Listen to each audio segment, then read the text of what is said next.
والصلاة والسلام على رسول الله وعلى آله وصحبه ومن والاه أما بعد.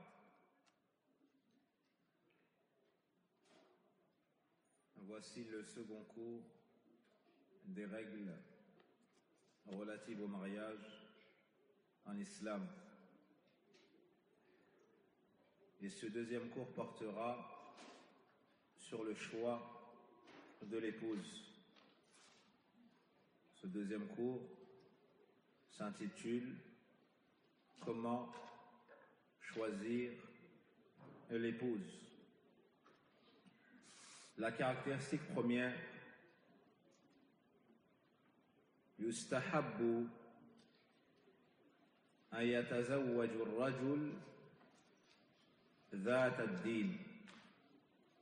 La première et dernière caractéristique, la caractéristique majeure et principale est de s'orienter vers celle qui a une bonne religiosité. لقول النبي صلى الله عليه وسلم تنكح المرأة لأربع. La femme est épousée, c'est-à-dire en général ce qui fait pencher l'homme vers une femme est l'une de ces quatre caractéristiques. Limaliha, pour son argent, elle est riche.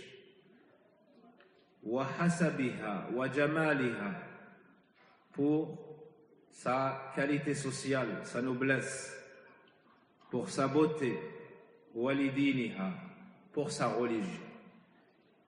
Le prophète alayhi salatu wassalam nous mentionne ces quatre caractéristiques, puis nous dit Fadfar bidhat ad-din, choisis celle qui a la religion. Fadfar bidhat ad-din, choisis celle qui a la religion. Wa taribat yadak. Et ce hadith est rapporté par le Bukhari et Muslim. Al-Allama Atiyya Muhammad Salim rahimahullah ta'ala, le célèbre élève de Cheikh Muhammad al-Amin al-Shinqiti rahimahullah, a commenté ce hadith en disant Fadfar bidat ad-din, choisis celle qui a la religion. Le terme qui a été mentionné ici est à l'image d'un homme qui recherche une chose précieuse, comme le spéléologue ou celui qui cherche de l'or. Il va trier les pierres, il va épurer le sable jusqu'à trouver la perle précieuse. De la même manière, le prophète sallallahu alayhi wa sallam a dit Fadfar bidhat ad-din, choisis celle qui a la religion. Contrairement à celle qui n'a pas la religion, elle n'amènera pas dans son foyer la réforme, ni sur sa personne, ni elle sera une aide pour son époux, ni elle réformera le foyer, ni les enfants, ni autre chose. Le prophète alayhi salatu wassalam a orienté à choisir celle qui a la religion, car elle est mubaraka, elle renferme beaucoup de biens, car elle aidera son époux à obéir à Allah subhanahu wa ta'ala, et elle s'entraidera avec lui dans cela, car ceci, avant même de le connaître, était déjà la voie sur laquelle elle se trouvait, car elle sait la sagesse pour laquelle Allah azza wa jalla l'a créée. Wa ma khalaqatul jinna wal insa illa liya'budun.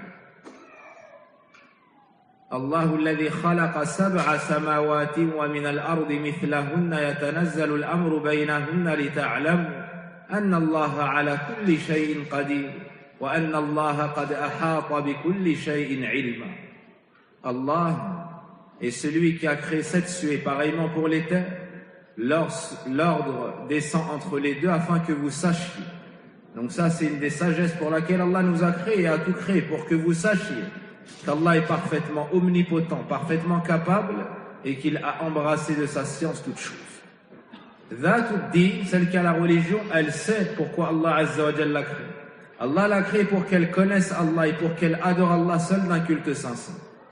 Elle avance dans cela, elle avance sur ce chemin. Ainsi, lorsque l'époux deviendra époux et elle épouse, elle continuera dans cette lancée, mais ajoutera de l'adoration ajoutera des nobles caractères et ajoutera ce par quoi elle se rapprochera d'Allah, c'est-à-dire son comportement envers son époux, son entraide avec son époux.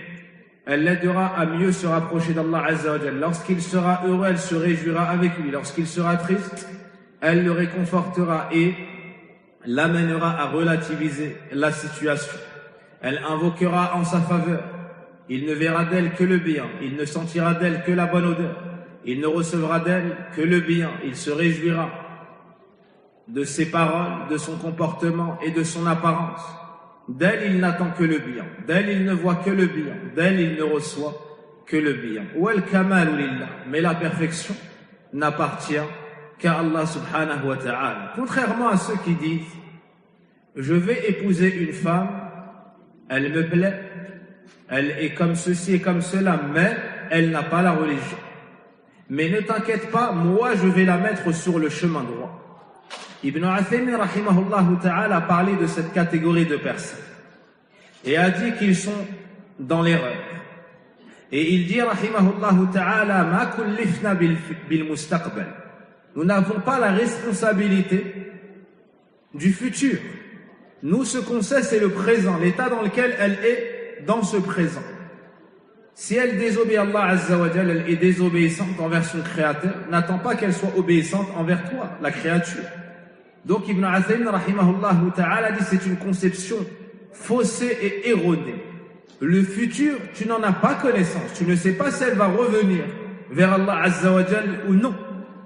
Il dit pire encore, peut-être qu'elle va te corrompre toi et te faire sortir toi de la droiture. C'est pas lui qui va la ramener sur le chemin droit, c'est elle qui va le ramener sur le mauvais chemin. Et combien parmi les hommes ont dit je vais la réformer, je vais l'emmener sur le bon chemin, et eux-mêmes ont flanché, eux-mêmes ont faibli, de par la faiblesse de foi, la faiblesse de personnalité et autres. Donc, c'est le moment présent qu'il faut établir, il faut être factuel, il faut prendre la situation comme elle est. Il faut prendre du recul et observer la situation, faire un choix selon la situation présente. Dhatuddin, celle qui a la religion, et la femme qui se préserve, et la femme qui s'acquitte de ses devoirs envers Allah, subhanallah, de ses devoirs envers le prophète alayhi salatu wassalam. Elle suit sa sunna, elle préserve son époux dans ses biens, dans son honneur, dans son argent. Elle recherche son agrément, de par ses nobles caractères, de par sa piété, de par également son physique, son odeur et autres. C'est une femme qui a beaucoup d'endurance. Dhatuddin, la femme qui a la religion, la femme pieuse, est une femme qui a beaucoup d'endurance et sait que dans ce bas monde, elle n'est pas dans un paradis, elle n'est pas au paradis. C'est une femme qui se plaint peu. C'est une femme qui se plaint peu. Et c'est une femme qui blâme peu son époux.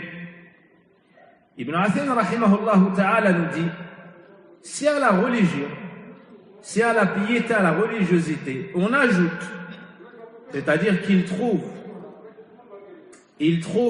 une femme qui est pieuse, et en plus de cela, elle a la beauté, l'argent, la noblesse et autres.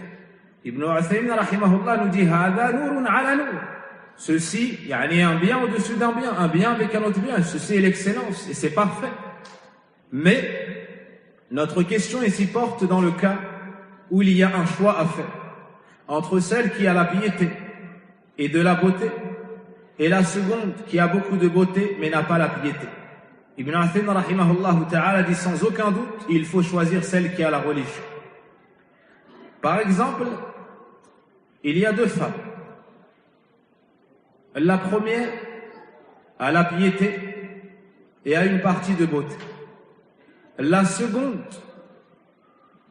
est très belle, mais elle n'est pas aussi pieuse que la première, sans pour autant avoir des péchés majeurs. Elle n'est pas dans le fisc, ni dans le fujur, elle n'est pas dans la perversion, ni dans la dépravation. Laquelle des deux il convient de choisir? Dites-moi. Qui répond à cette question? La plus pieuse des deux. la plus pieuse des deux. C'est celle qu'il convient de choisir. Une autre question dans le cas où la beauté est essentielle pour lui et qu'il accorde énormément d'importance à cela. Et que la plus pieuse des deux, dans le même exemple précédent, ne lui plaît pas. Et il n'est pas apaisé par elle. Dans ce cas, laquelle des deux il devrait choisir? Qui est-ce qui répond? Celle qui a la beauté. Vous êtes d'accord? Laquelle la seconde? Celle qui a moins de beauté, mais qui est plus pieuse. Vous êtes d'accord? T'es pas d'accord, toi? Non? Celle lui plaît pas, non. Effectivement, Ibn Athim, rahimahullah ta'ala, dit dans ce cas de figure, s'il n'est pas apaisé, si son cœur n'est pas tranquillisé par celle-ci, alors il choisit l'autre. Pourquoi? Parce qu'elle n'a pas de fisq, elle n'a pas de fujur, elle n'a pas de perversion, elle n'a pas de dépravation, et elle lui plaît beaucoup. Ibn Athim, rahimahullah, dit dans ce cas-là, il choisit celle-ci, même si elle est moins pieuse que l'autre. Pourquoi? Parce qu'elle n'est pas dans l'égarement, elle n'est pas dans la perversion. Et il lui faut épouser une femme où il va être apaisé pour pouvoir remplir ses devoirs, ou son devoir, ou autrement dit s'acquitter de ses devoirs envers elle. Et dans le cas contraire, elle ne penchera pas vers elle. Donc dans ce cas-là, particulier que nous avons décrit ici, il convient de choisir celle qui lui plaît plus. Quelle est la première caractéristique à rechercher? Naam? Dites-moi. La religion, la piété. Une deuxième caractéristique, le prophète sallallahu alayhi wa sallam nous dit dans le hadith, Tazawwajul waludul wadud, ou il wadudul walud, épousez la femme affectueuse, féconde. Notez ces deux autres caractéristiques. Quelle était la première? Zatuddin, celle qui a la piété. La deuxième, al-wadud. Que signifie al-wadud, l'affectueuse? Yallati tatawaddadu ila zawjiha. C'est celle qui se fait apprécier, celle qui fait pencher vers elle le cœur de son époux. De par sa beauté intérieure et de par sa beauté extérieure. Sa beauté intérieure, sa piété, sa relation avec Allah subhanahu wa ta'ala. Sa beauté et sa beauté extérieure. C'est-à-dire la noblesse de ses paroles, son comportement, son apparence de manière générale. Donc al-wadud est celle qui, de par ses nobles caractères, de par ses bons comportements, que ce soit intérieur ou extérieur, a fait pencher son époux vers elle. Et s'il en est ainsi, c'est forcément une femme qui fait attention au regard d'Allah sur elle.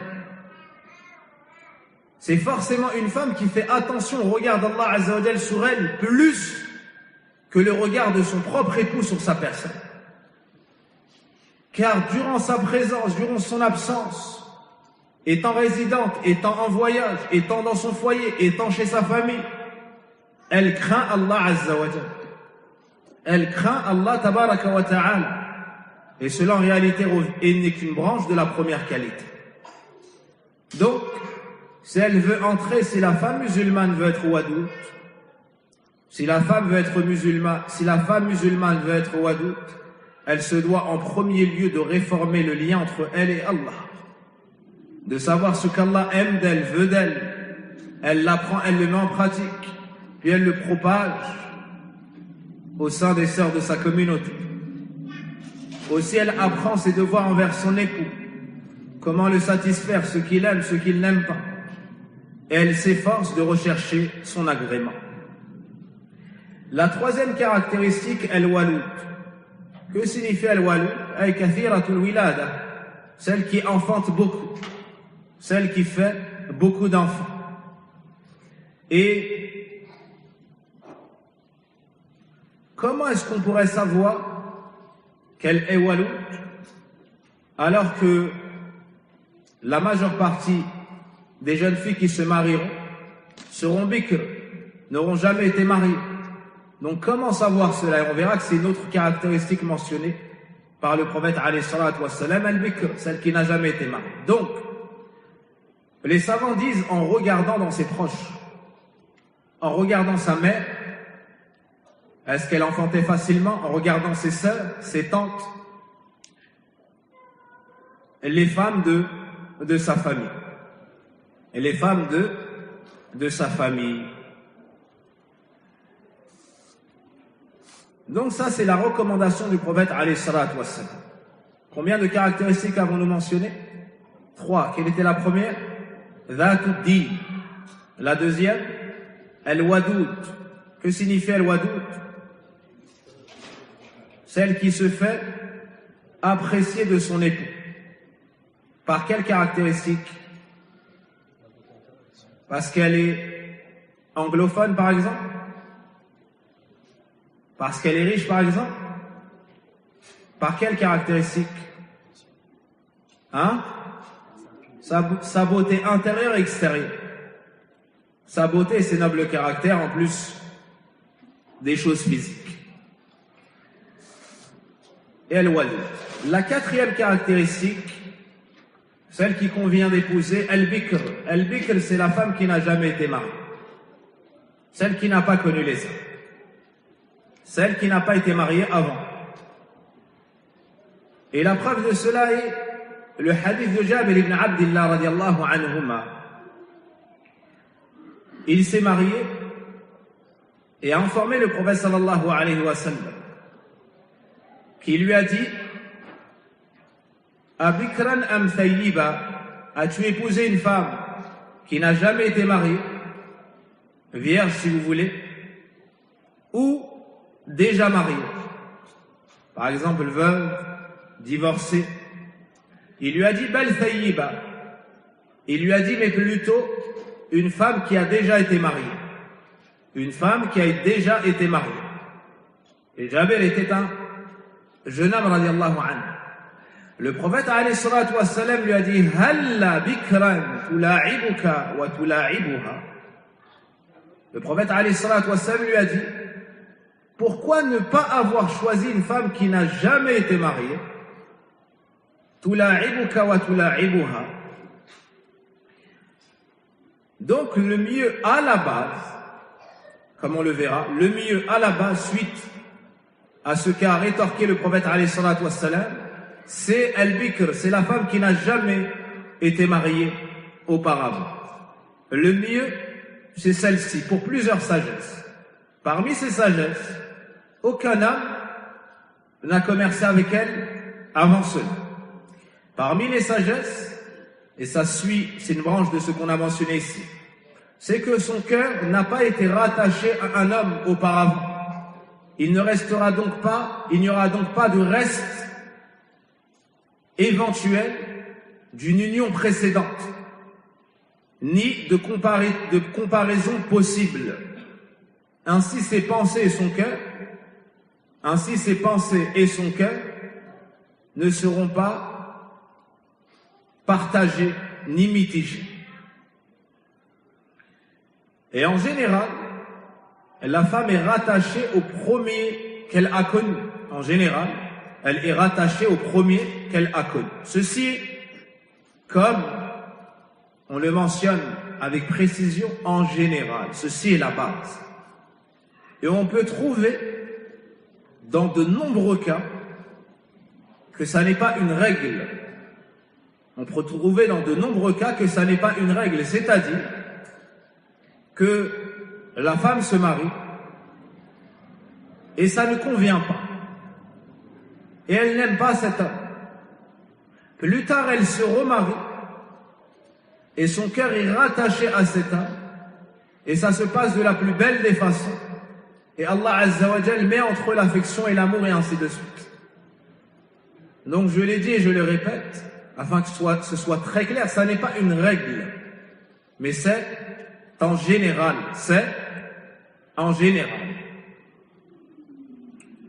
Aussi, Ibn Uthaymin rahimahullah dit qu'il convient de regarder la situation. Comme ce hadith-là, lorsque le prophète alayhi salatu wassalam a questionné Jabir sur son choix, il lui a répondu, c'est-à-dire à cette question, pourquoi n'as-tu pas choisi une femme qui n'a jamais été mariée? Il lui a dit parce que son père, Abdullah radiallahu anhu, est décédé. Istujhid. Comment est-ce qu'il est décédé, Abdullah ibn Haram, le père de Jabir ibn Abdullah? C'est très connu. Dans la bataille de Uhud. Il est décédé dans la bataille de Uhud. Donc, Jabir radiallahu anhu a dit au prophète sallallahu alayhi wa sallam que son père a laissé 7 ou 9 sœurs. Il lui a laissé 7 ou 9 sœurs. Alors il a eu peur qu'en épousant une jeune fille, elle ne prenne pas soin de ses sœurs. Ou bien qu'il se passe ce qu'il se passe entre plusieurs jeunes filles. Il a donc choisi une femme plus mûre, une femme qui a connu le mariage ayant plus d'expérience pour qu'elle s'occupe également de ses sœurs. Et le prophète alayhi salatu wassalam a reconnu la droiture, a reconnu l'intelligence de Jabir radiallahu anhu dans son choix. Qu'est-ce qu'on tire de ce hadith? Que c'est relatif. Le mieux peut être de choisir une femme qui n'a jamais été mariée, et le mieux peut être de choisir une femme qui a déjà été mariée pour des sagesses. Comme ce fut le cas dans ce hadith. La femme qui a été divorcée, il se peut qu'elle soit meilleure. Pourquoi? Parce qu'elle a plus d'expérience. Elle sait s'occuper d'un foyer, d'une maison, d'un époux. Elle sait ce qu'il aime et ce qu'il n'aime pas. Elle sait comment se comporter lorsqu'il est satisfait, lorsqu'il ne l'est pas. Elle a peut-être connu plus de difficultés dans la vie, donc elle sera plus reconnaissante et plus endurante. Et beaucoup d'autres qualités qu'elle peut avoir, elle, et que n'aurait pas la jeune fille qui n'a jamais connu le mariage. Et quoi qu'il en soit, il convient de faire primer la première caractéristique, Dhatuddin. Et si on regarde la biographie du prophète alayhi salatu wassalam, on verra qu'à son décès, il avait 9 épouses, sallallahu alayhi wa sallam. Et on verra que d'entre l'ensemble de ses épouses, toutes étaient faillites. Toutes avaient déjà connu le mariage, sauf une seule. Qui est-ce?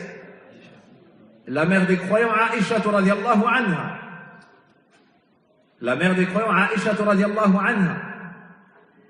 Comment se prénomme la première épouse du prophète alayhi salatu wassalam?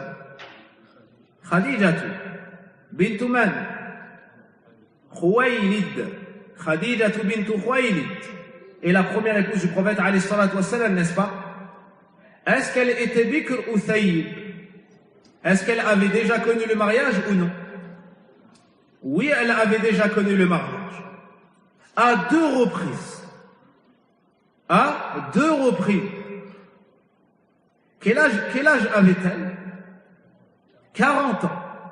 Et le prophète alayhi salatu wassalam, 25 ans. Elle était son aînée, donc de combien? De 15 ans. Malgré tout cela, le prophète alayhi salatu wassalam, l'élite de Quraysh, le petit-fils de Abd al-Muttalib, Sayyid al-Arab, a choisi Khadija. Il avait le choix, mais il a choisi Khadija, car elle était tahira, c'était la femme pieuse, c'était la femme pure, c'était la femme droite, radiyallahu anha. D'elle, il a eu pratiquement tous ses enfants. D'elle, il n'a entendu que le bien, vu que le bien. Elle l'a secouru avec son argent, avec ses biens, avec son intelligence. Pourtant, elle était faible. C'est celle qui a reçu le salam de la part de son Seigneur, subhanahu wa ta'ala. C'est celle qui a reçu la bonne nouvelle d'une maison au paradis, où elle ne connaîtra aucune tristesse, aucune difficulté. Donc, En effet, c'est du cas par cas. En effet, c'est du cas par cas, il faut toujours faire primer cette première caractéristique. Quant à celui qui choisira la beauté sur la piété, cette qualité qu'il aura choisie, qui est en effet une qualité, elle pourra être un gage de tourment dans sa vie. Combien sont ceux qui ont abandonné la piété et ont choisi la fasiqa, la femme perverse, mais dotée d'une grande beauté, et elle a été un tourment dans sa vie. Jusqu'au jour d'aujourd'hui, il mord ses doigts. Il s'en mord les doigts. Pourquoi? Parce qu'elle se vantait devant lui de sa beauté. Pourquoi? Parce qu'elle se voyait supérieure à lui. Pourquoi? Parce qu'elle n'obéissait pas à Allah envers lui. À quoi lui a servi à cet homme cette beauté? En rien, il n'en a pas profité. Ça a été une cause de tourment pour lui. Dans ce cas-là, la beauté ne lui servira à rien. Deuxièmement, cette beauté est vouée à disparaître comme ce bas monde. Elle ne restera pas éternellement jeune. Elle ne restera pas éternellement avec cette apparence. Par contre, s'il choisit la femme pieuse, c'est la chose qui ne cesse d'augmenter, de se bonifier le comportement et la piété. Le comportement et la piété. Et lorsqu'il se retrouvera dans les problèmes et les épreuves, que viendra faire sa beauté pour l'aider, si elle n'a pas avec cela la piété et le bon comportement? Et il fut dit que Hind, l'épouse de Al-Hajjaj ibn Yusuf, Hind était la fille d'un célèbre général, Al-Muhallab, rahimahullah. C'est lui qui a battu et vaincu les Khawarij. Il fut dit qu'elle détestait Al-Hajjaj, son époux. Et qu'un jour, alors qu'il est entré auprès d'elle sans qu'elle ne s'en aperçoive, elle a prononcé des vers de poésie en vantant sa beauté et son mérite, et en critiquant Al-Hajjaj et en le dévalorisant. Et lui est arrivé de derrière, et elle ne l'a pas vu ni entendu. Et c'est comme si elle avait dit d'elle-même que c'était la princesse, et que c'était la beauté, et que c'était. Mais qu'elle avait été éprouvée par ce mulet, par cet âne, et ainsi de suite. Puis elle a dit, si elle enfante, est-ce qu'elle va avoir un enfant qui va suivre sa voie, elle, et être un des meilleurs? Ou bien est-ce qu'elle va enfanter un âne? Et si elle enfante un âne, certes, c'est à cause de l'Hajjaj. Naam. En arrivant, il a entendu ça. Ça l'a blessé au plus profond de lui-même, il est sorti. Il a appelé le servant. Il lui a donné 10 000 dinars ou dirhams. Il lui a dit, va la voir et dis-lui 2 paroles. Si t'en rajoutes une, je te tue. Tu vas la voir et tu lui dis 2 paroles en lui donnant cet argent. Naam. Et tu lui diras simplement, donc en 2 mots, en arabe ça tient en 2 mots, tu as été et tu n'es plus. Yani, tu as été mon épouse et désormais tu ne l'es plus, tu es divorcé. Et tiens, voici le reste de ta dot. Le jeune homme est venu lui dire cela, n'a rien ajouté pour préserver sa vie, il lui a donné, et certes Al-Hajjaj était sanguinaire, il lui a donné le reste de la dot. Elle s'est réjouie et elle lui a dit, tiens, garde les 10 000 pour la bonne nouvelle que tu m'as annoncée. Naam, c'était une femme fière. C'était une femme fière. Par la suite, il fut dit qu'elle a poussé certains poètes à faire de la poésie en vantant sa beauté, et c'était une femme extrêmement belle auprès du gouverneur, qui était le gouverneur de l'époque. Naam. Indaman. Qui est-ce qui a mis en place Al-Hajjaj ibn Yusuf? Abdul Malik ibn Marwan, rahimahullah. Abdul Malik ibn Marwan. Donc ils ont vanté les mérites de Hind et sa beauté. Alors il a penché vers elle et il l'a demandé en mariage. Et elle avait la haine contre eux. Al-Hajjaj. Qu'est-ce qu'elle a répondu? Elle a dit, Wala al-kalbu fil ina. Le chien a lapé le récipient. Et vous savez dans le fiqh que lorsque le chien lave le récipient, qu'est-ce qu'il faut faire? Il faut le laver 7 fois. Hein? Et la première fois avec quoi? Avec du sable. Elle a répondu ça au gouverneur pour dévaloriser le Hajjaj. Et il lui a dit, ne t'est-il pas parvenu le hadith du prophète alayhi salatu wassalam, que si on le lave 7 fois, la première fois avec du sable, c'est bon? Elle a dit, alors j'accepte, mais j'ai une condition.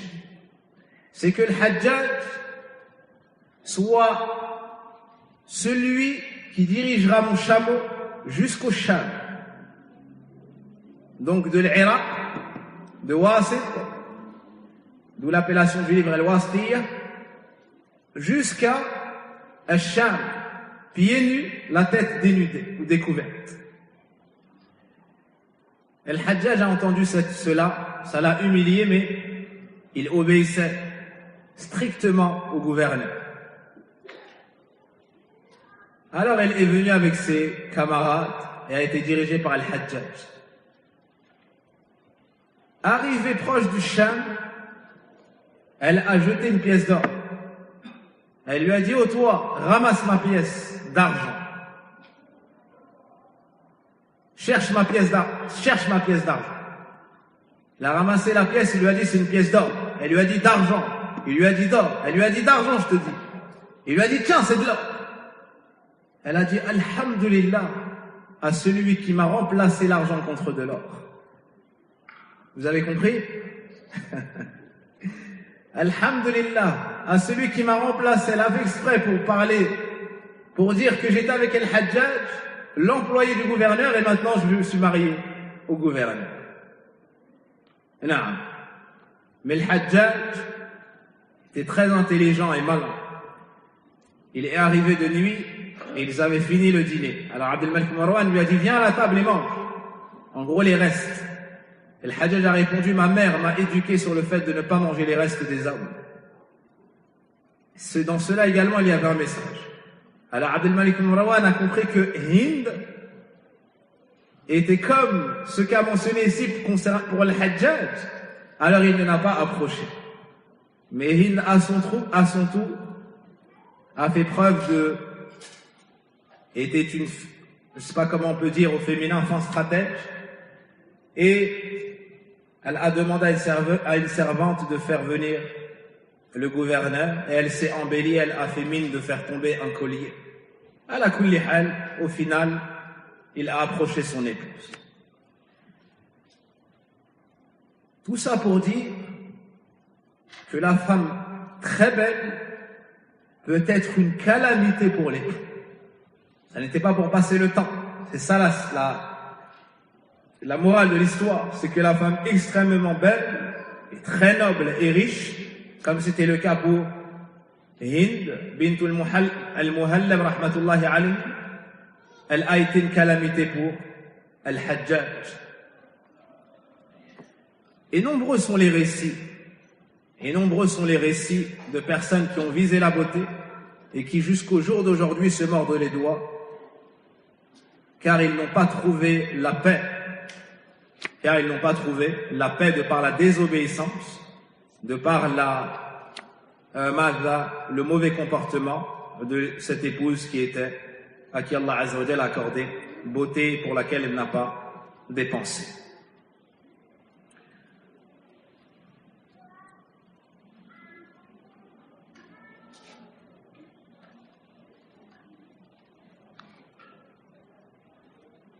Au final, on retiendra i'tibaru al-umur. Il faut considérer l'ensemble de la situation, le cas des gens, pour pouvoir les orienter quant au choix de l'épouse. Le prophète alayhi salatu wassalam a cité comme caractéristique al-walud, celle qui enfante beaucoup. D'accord? Comment unir entre bikr, dans le hadith précédent, et al-walud, celle qui enfante beaucoup? Le prophète alayhi salatu wassalam a dit de choisir celle qui n'a jamais été mariée à la base. Et dans un autre hadith, il dit al-walud, celle qui enfante beaucoup. Comment unir entre ces deux hadiths? Car vous connaissez la règle, il n'y a pas de contradiction entre les hadiths du prophète alayhi salatu wassalam. Comment unir entre ces deux textes? Indaman. Qui répond à la question? Ça a été mentionné, la réponse a été mentionnée. On regarde ses proches, on regarde sa mère, on regarde ses tantes, on regarde ses cousines, et ainsi de suite.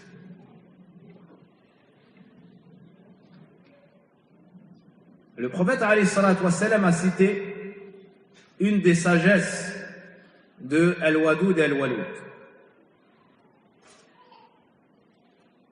Si la femme est Wadoud, l'homme penchera vers elle, il aura des rapports avec elle, elle enfantera. Le prophète alayhi salatu wassalam dit Tazawwaju al-Waloud al-Wadoud fa inni mukathirun bikum al-anbiya'a yawm al-qiyamah.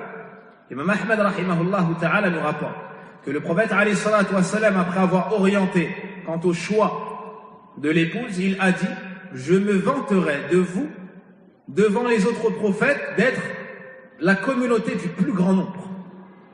Le prophète alayhi salatu wassalam espérait que sa communauté soit la plus nombreuse et que Yawm al-Qiyamah, il soit celui qui est le plus de monde. Celui qui est le plus de monde. Et vous connaissez dans le hadith de Mi'raj, de l'ascension, lorsque le prophète alayhi salatu wassalam est passé ou a dépassé Moussa alayhi salam, qu'a fait Moussa alayhi salam? Il a pleuré. Pourquoi? Naam? Parce qu'un prophète qui a été envoyé après lui a une communauté plus nombreuse que la sienne. Alors que Moussa avait une grande communauté ou pas? Oui. Dans le hadith des 70 000 qui entreront au paradis sans jugement et sans châtiment. Ou dans le hadith de, lorsqu'on a montré les communautés au prophète alayhi salatu wassalam, lorsqu'il a vu la communauté ou plutôt lorsqu'il a vu une grande communauté, il a pensé que c'était la sienne, on lui a dit non, c'est la communauté de qui? De Moussa. C'est la preuve que Moussa avait une grande communauté. Mais celle du prophète Mohammed sallallahu alayhi wa sallam l'est encore plus.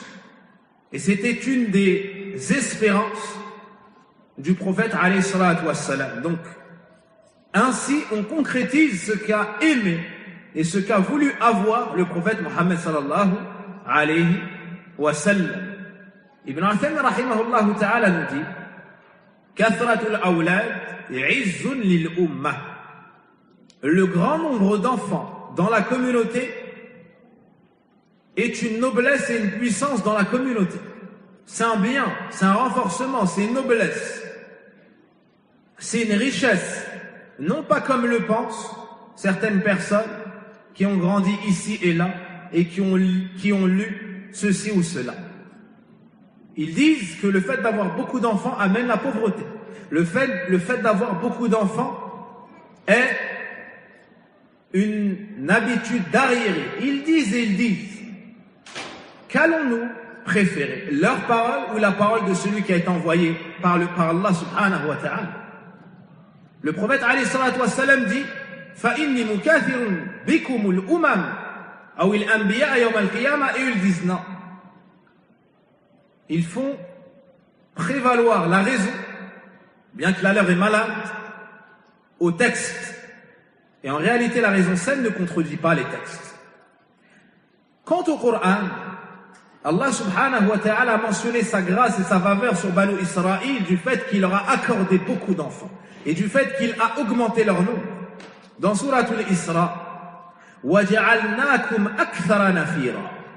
Allah azza wa jalla a vanté ses grâces sur Banu Israël en disant وَجَعَلْنَاكُمْ أَكْثَرَ نَفِيرًا. Au début de Suratul Isra, Allah azza wa jalla montre qu'il a fait en sorte que Banu Israël soient les plus nombreux.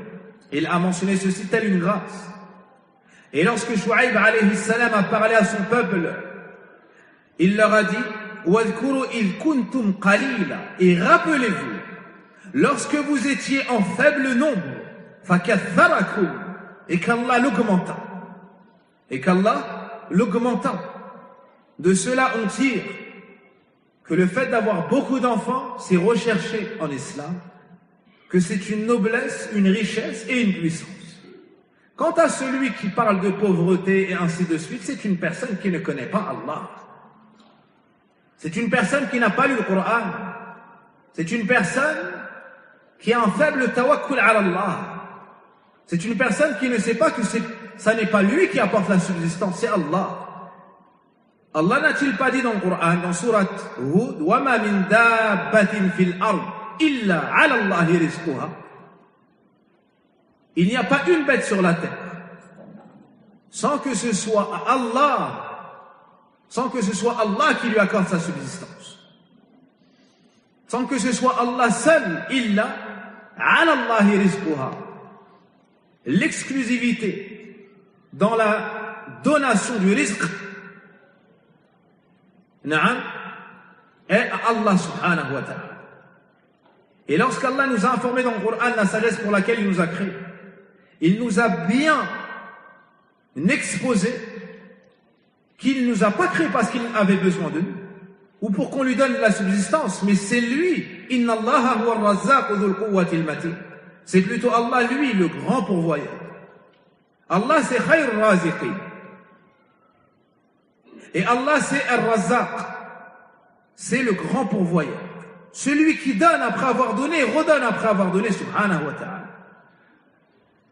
Allah Azza wa Jalla nous a interdit d'avoir peur de la pauvreté et de tuer les enfants pour cela, comme c'était l'habitude des gens de la période anté-islamique. Ils tuaient les enfants à la naissance, wal'iyadu billah, et ils tuaient particulièrement les filles par peur de la honte, parce qu'ils avaient besoin d'hommes pour la guerre, mais aussi par peur de la pauvreté, ou parce qu'ils étaient pauvres. Soit ils avaient des moyens, mais ils pensaient qu'en ayant des enfants, cela allait les plonger dans la pauvreté. Soit parce qu'ils étaient déjà pauvres, alors ils avaient peur d'avoir des enfants.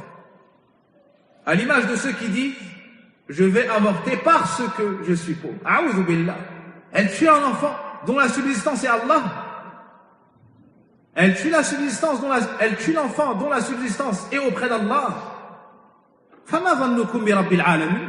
Quelle est donc la mauvaise opinion que vous avez de votre Seigneur, le Seigneur des mondes? Dans Surat Al-An'am, Allah nous dit وَلَا تَقْتُلُوا أَوْلَادَكُمْ مِنْ إِمْلَاقٍ. Ne tuez pas vos enfants parce que vous êtes pauvres. نَحْنُ نَرْزُقُكُمْ وَإِيَّاهُمْ. C'est nous qui allons vous accorder votre subsistance et la leur. Votre subsistance et la leur. Et dans l'autre verset, خَشْيَةَ إِمْلَاقٍ. نَحْنُ نَرْزُقُهُمْ وَإِيَّاكُمْ. Il y a deux versets. Dans l'An'am, ne tuez pas vos enfants parce que vous êtes pauvres. C'est nous qui vous donnons votre subsistance ainsi que la leur. On a commencé par le don de la subsistance à qui? Aux parents. Sahulala. Aux parents. Dans l'autre verset, وَلَا تَقْتُلُوا أَوْلَادَكُمْ خَشْيَةَ إِمْلَاقٍ نَحْنُ نَرْزُقُهُمْ وَإِيَّاكُمْ. Et ne tuez pas vos enfants par crainte de la pauvreté. C'est nous qui leur accordons leur subsistance ainsi que la vôtre. Dans ce second verset, on a commencé par accorder la subsistance à qui? Aux enfants. Pourquoi dans le premier verset, dans l'An'am, on commence par les parents et dans le second, on commence par les enfants? عندما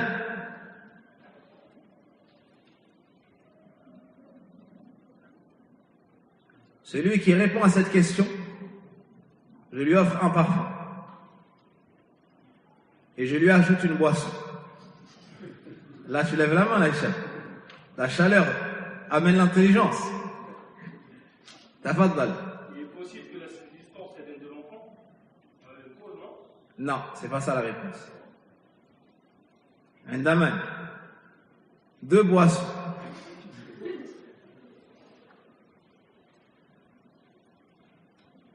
Indak. Dans le premier cas, les parents sont pauvres. Donc on rassure les parents en leur disant qu'on va vous donner votre subsistance. En plus de celle des enfants. Or, dans le deuxième cas, les parents ne le sont pas. Mais ils craignent qu'en ayant des enfants, cela les amène à la pauvreté. Alors Allah Azza wa Jalla commence par mentionner les enfants. Alors Allah Azza wa Jalla commence par mentionner les enfants. On va leur donner leur subsistance. Ne craignez pas de devenir pauvre en ayant des enfants. Vous ne l'êtes pas Et cela ne vous rendra pas pauvre, parce que Allah va leur donner leur subsistance en plus de la vôtre. Dans le premier cas, ils sont pauvres. Alors Allah Azza wa Jal commence par eux, par les parents. Est-ce que vous avez compris? Cette grande faïda, vous pouvez la retrouver dans le sharh de Kitab al-Tawhid du grand savant Muhammad ibn Salih ibn Uthaymin rahimahullah ta'ala.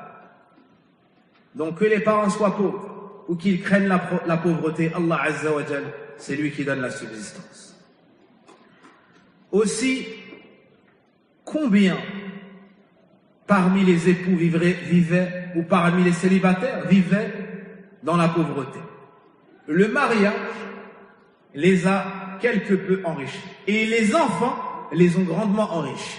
Combien sont ceux qui racontent qu'ils avaient très peu de moyens, qu'ils vivaient dans la promiscuité, dans la difficulté et autres, et lorsqu'ils ont eu un enfant, Allah Azza wa Jal leur a augmenté leur subsistance. Combien de commerçants, lorsqu'ils ont eu des enfants, ont connu de grandes ventes ou de grandes opportunités, et j'en passe. Combien sont ceux qui ont été enrichis par la cause des enfants? Et combien ont vécu dans la difficulté, mais ces mêmes enfants, en grandissant, ont travaillé, se sont enrichis et ont mis leurs parents dans l'aisance. Et ont mis leurs parents dans l'aisance. Et les exemples sont indénombrables. Un de nos frères appelle son père et lui dit de sortir. Son père a grandi toute sa vie dans la difficulté. Et lorsque son père sort, une voiture presque de luxe, et il lui donne les clés, il lui dit: tiens papa, c'est pour toi. Ce père n'a jamais connu ce cadre de vie, cette richesse. Mais les enfants arrivent et Allah Azza wa Jalla leur accorde. Et ces mêmes enfants prennent leurs parents qui peut-être n'ont jamais fait le hajj. Ils les emmènent au hajj. Ils les emmènent à l'Amra. Et ils les emmènent en voyage. Et ils leur achètent une voiture, une maison et ainsi de suite. Donc ne pense pas que l'enfant ramène la pauvreté. L'enfant en soi, c'est une richesse. L'enfant en soi, c'est une richesse. Et l'enfant, lorsqu'il vient, il vient avec sa subsistance. L'enfant, lorsqu'il vient, sache qu'il vient avec sa subsistance. Donc si tu as un enfant, tu as une subsistance en plus. Si tu en as deux, tu as deux subsistances en plus. Et ainsi de suite. Donc ça n'appauvrit pas l'homme. Ça n'appauvrit pas l'homme. Est-ce qu'il est permis malgré cela d'organiser les naissances?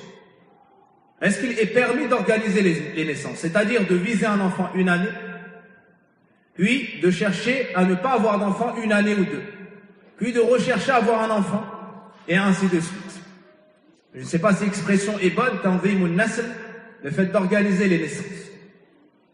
Est-ce que c'est permis ou non? Après avoir mentionné qu'il était bon et que c'était recommandé d'avoir beaucoup d'enfants. Et on ne dit pas beaucoup d'enfants et de les laisser errer, de ne pas les éduquer, de ne pas leur enseigner, de ne pas les préserver. Non, on ne parle pas de ce cas de figure égaré. On parle bien évidemment de la personne qui, avant même la naissance de l'enfant, prépare sa venue dans la crainte d'Allah, dans le dua, dans le choix de l'épouse, dans l'enseignement et ainsi de suite. Est-ce qu'il est permis d'organiser les naissances? Bien qu'il se passera que ce qu'Allah Azza wa Jalla a décrété. Indaman.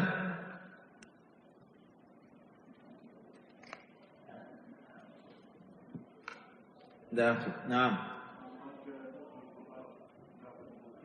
J'ai pas entendu. Il est permis, oui, si ça n'est pas par crainte de la pauvreté. Naam. Ibn Uthaymin rahimahullah ta'ala dit que c'est permis. Naam. Il dit que c'est permis. Par exemple, la personne cherche à avoir des enfants telle année, et telle année, elle cherche à ne pas en avoir. Quelle est la preuve de cela?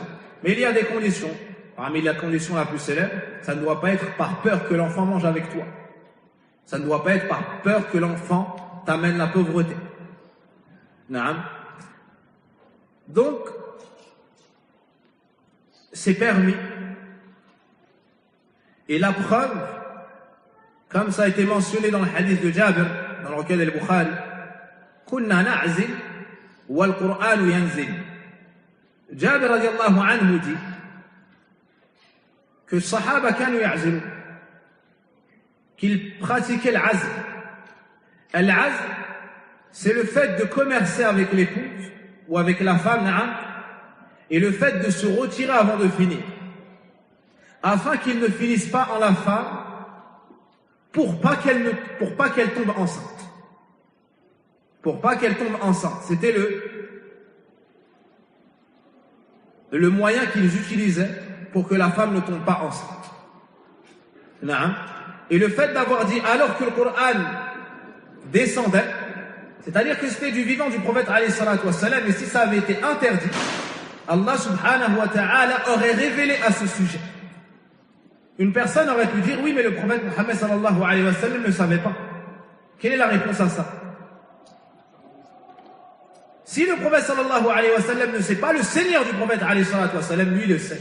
Comme a dit Ibn Uthaymin rahimahullah ta'ala. Na'am.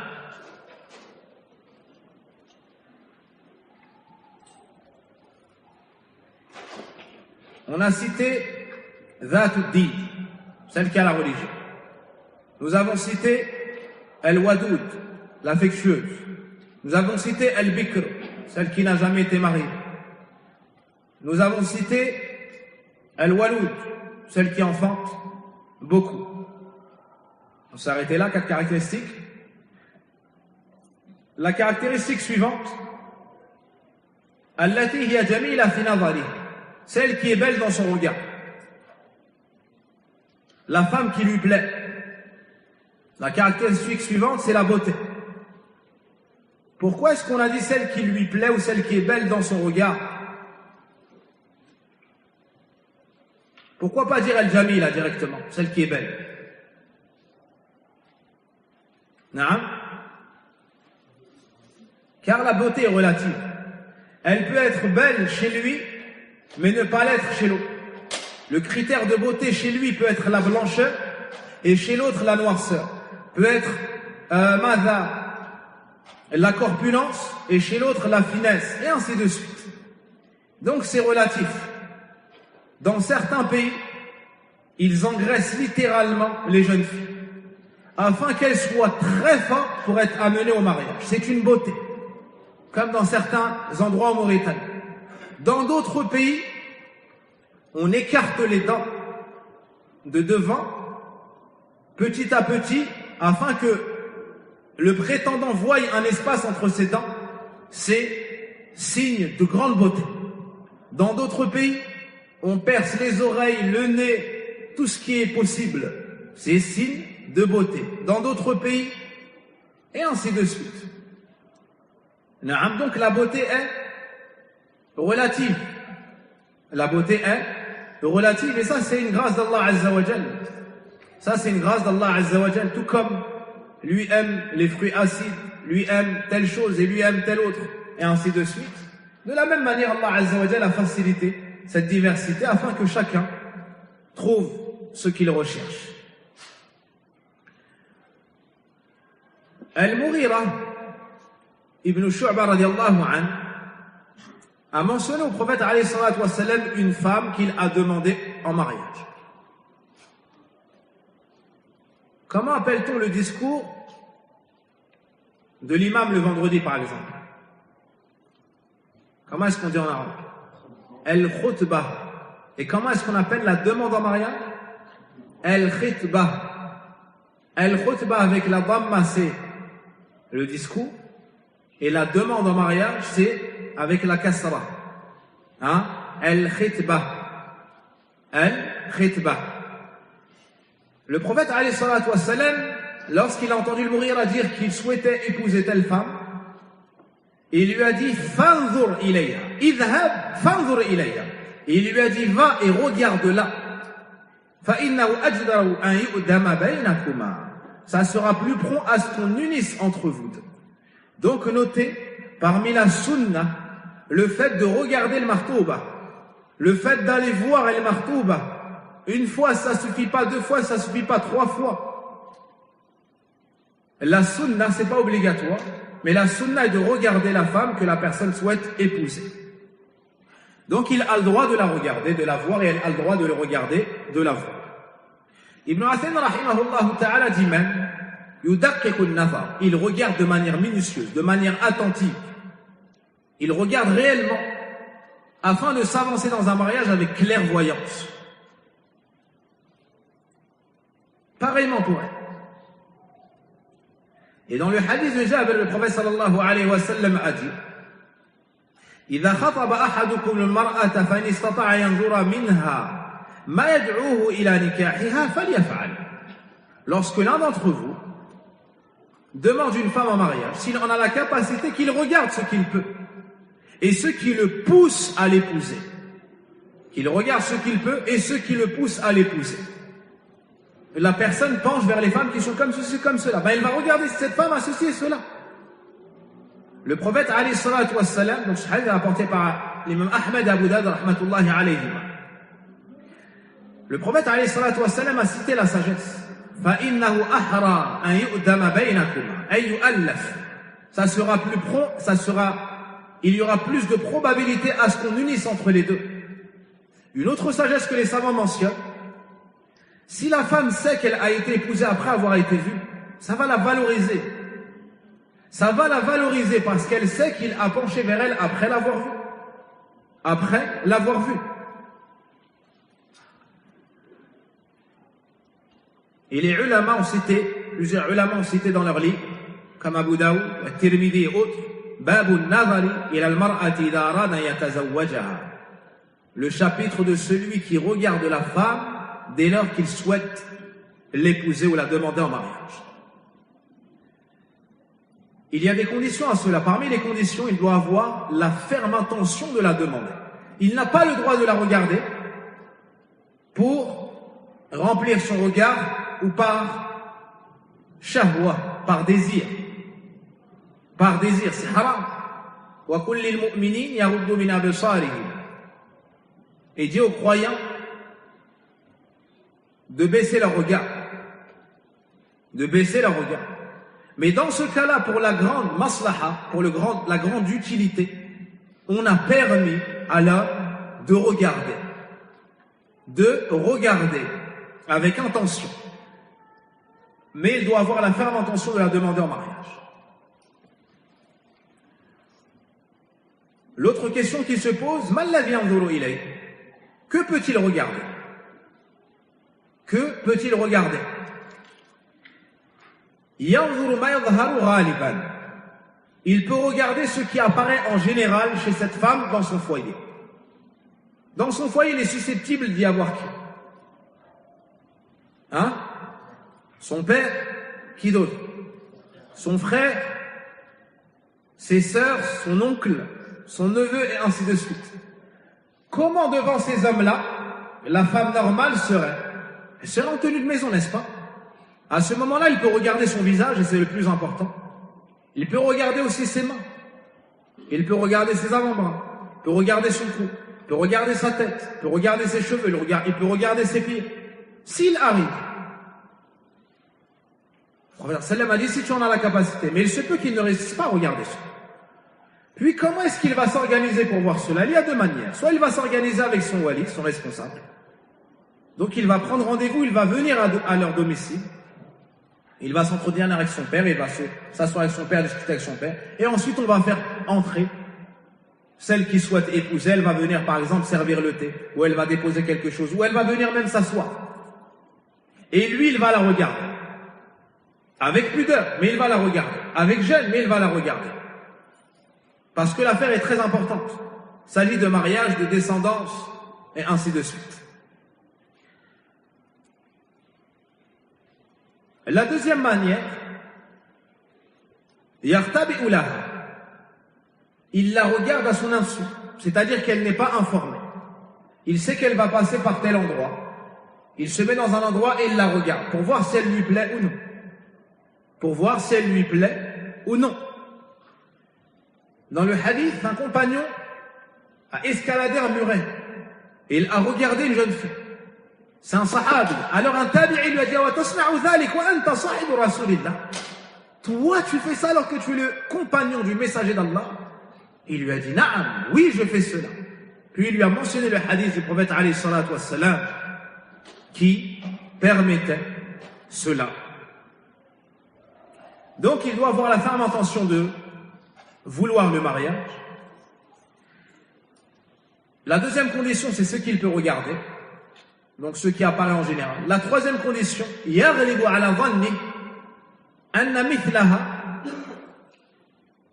أو أن مثله يقبل. C'est que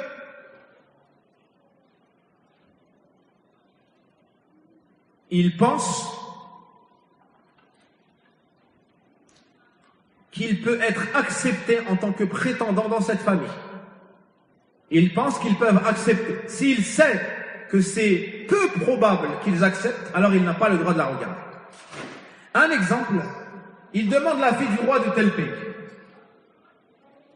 Est-ce que c'est probable qu'ils acceptent ou qu'ils refusent? Hein? Qu'ils refusent. D'accord? Dans ce cas-là, il ne regarde pas la princesse. Il se dit non, moi, ça passe. Je suis beau, là, là. Hein?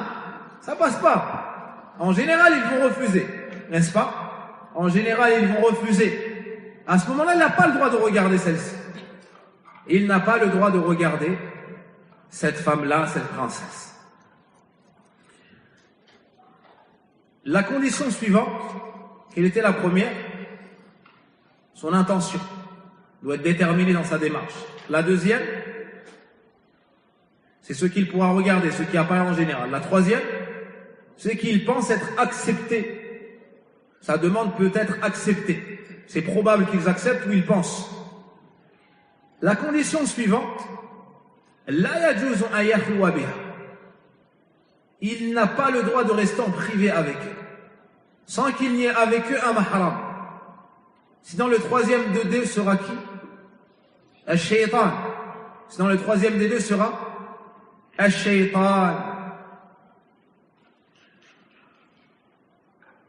Et la dernière condition, ça ne doit pas être un nazar shahwa. Ça ne doit pas être un regard de désir, d'envie. Mais c'est l'isti'lam, comme a dit Ibn Uthaymin. L'isti'lam, la l'istimta'.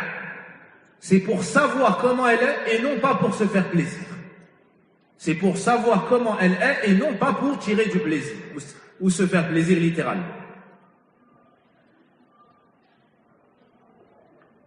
Quant à la femme, elle, on ajoute une condition, c'est qu'elle n'a pas le droit de venir, par exemple, parfumée, maquillée, embellie, et ainsi de suite. Car le but, c'est qu'il sache réellement comment elle est, son visage, son apparence, sa corpulence, et ainsi de suite. En 2 mots, est-ce qu'elle lui plaît ou non? Le prophète alayhi salatu wassalam nous dit, comme l'ont rapporté le Bukhari et Muslim selon Jabir radiallahu anhuma, La yakhluwanna rajulun bimra'atin illa wa ma'ahuma dhu mahram. Un homme ne doit surtout pas rester en privé avec une femme sans avoir avec eux un mahram. Que signifie un mahram? C'est un homme de la famille de la femme qui ne lui est pas licite au mariage, de manière définitive. Comme son père, son frère, son neveu, comme le père de son époux, qu'elle soit mariée encore avec lui ou qu'elle ne soit plus mariée, c'est son mahram à vie. Comme son frère de lait, son père de lait, comme son neveu, comme son demi-frère, et ainsi de suite. J'ai dit c'est le hadith Jabir, c'est le hadith Abdullah ibn Abbas radiallahu anhu. Dans un autre hadith, le hadith Omar, mentionné عند أحمد الترمذي, authentifié par, ou bien il est dans Silsilat al-Sahiha de Al-Albani rahmatullahi alayhi, لا يخلون رجل بامرأة إلا كان ثالثهما الشيطان. Il n'y a pas un homme qui reste en privé avec une femme sans que le troisième des deux soit le diable, al-shaytan.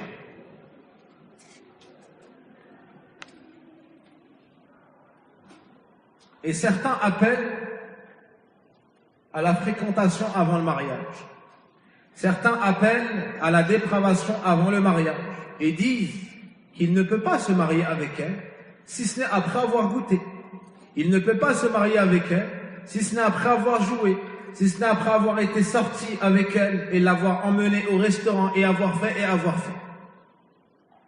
Ça n'est pas parce que la perversion s'est emparée des conduits menant à ton cœur et que tu n'as plus de jalousie envers ta fille que ton épouse a durement enfantée et que tu n'as aucune jalousie envers elle au point de donner la clé de ta voiture au prétendant pour qu'il emmène ta fille sortir dans les 4 coins de la France et aller avec elle en week-end ou je ne sais quoi d'autre, parce que tu as perdu la jalousie connue chez le musulman fier et normal qui délaisse certains aliments d'animaux qui n'ont même pas de jalousie envers leurs femelles, que tu dois souhaiter cela pour les autres. Que tu dois souhaiter cela pour les autres. Lorsque le prophète alayhi salatu wassalam a dit La yu'minu ahadukum hatta yuhibba li akhihi ma yuhibbu li nafsihi. C'est min al-khayr. Aucun d'entre vous ne sera véritablement croyant tant qu'il n'aimera pas pour les autres ce qu'il aime lui-même. Ce qu'il aime pour lui-même, il s'agit du bien. Pas de tout ce vers quoi le cœur malade penche, comme le sien. A'udhu billah. À l'image du fasiq, dont le jeune homme vient frapper à la porte. Oui, c'est pourquoi je viens chercher ta fille. A'udhu billah, il peut même pas finir sa phrase, normalement. Il peut même pas finir sa phrase, normalement. Mais est-ce que ces gens sont ivres?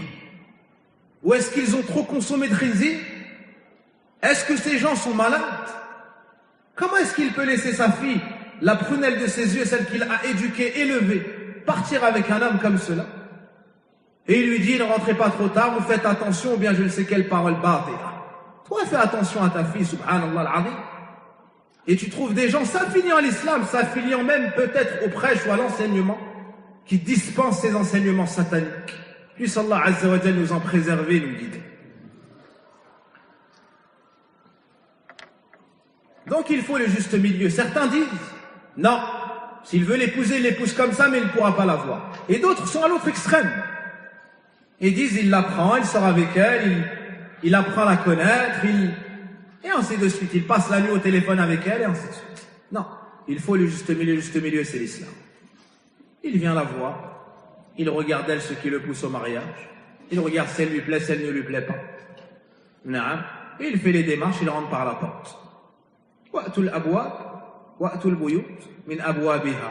Entrer dans les demeures par les portes, par leurs portes. Est-ce qu'il a le droit, après l'avoir vue, de la revoir une autre fois? Est-ce qu'il peut demander à sa famille de la revoir à nouveau? Oui. Il se peut que le premier regard l'ait laissé perplexe dans le doute. Il se peut qu'il n'ait pas bien vu. Il se peut aussi qu'il ne soit pas satisfait de la situation, comment dire, il se peut qu'il ne soit pas sûr de ce qu'il est fait. Parce que c'est un premier regard. Et le premier regard peut être trompeur. Il souhaite tellement se marier que ce qu'il y a dans son subconscient, c'est venu dans ses yeux. Miskin. Lui, il imagine, lui, il veut comme ceci, comme cela, comme ceci, comme cela. Quand il vient à la rencontre, il la voit grande alors qu'elle est petite. Il la voit de corpulence comme il aime alors qu'elle est très fine ou très forte. Il pense avoir vu des cheveux comme ceci alors qu'ils sont comme cela. Il pense tellement à une chose que c'est ce qui apparaît devant lui.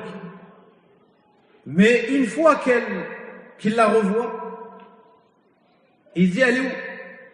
Naam, c'est pas celle-ci. Naam, ça n'est pas celle-ci. C'est celle-ci, mais c'est son regard qui l'a trompé. C'est son regard qui l'a trompé. Et nous n'avons pas le droit d'incriminer la femme. Naam, nous n'avons pas le droit d'incriminer la femme ou de dévaloriser, ou bien elle est comme ceci, ou de la critiquer. Abadan. Là. Tout comme on ne peut pas contraindre l'homme de pencher vers celle vers laquelle il ne penche pas. Et pareillement pour la femme. Donc il a le droit de la revoir à nouveau. Et si la deuxième fois ça ne suffit pas, il a le droit de la voir une troisième fois. On peut supposer qu'il l'a vue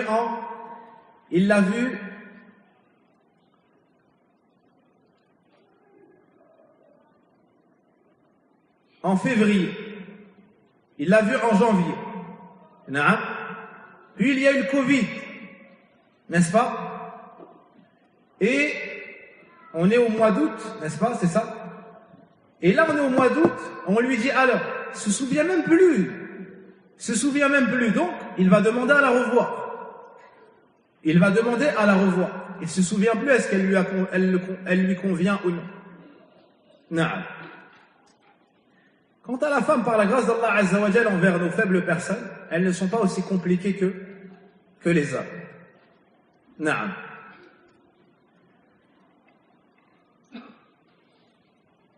Beaucoup de femmes recherchent celui qui ne lui déplaît pas.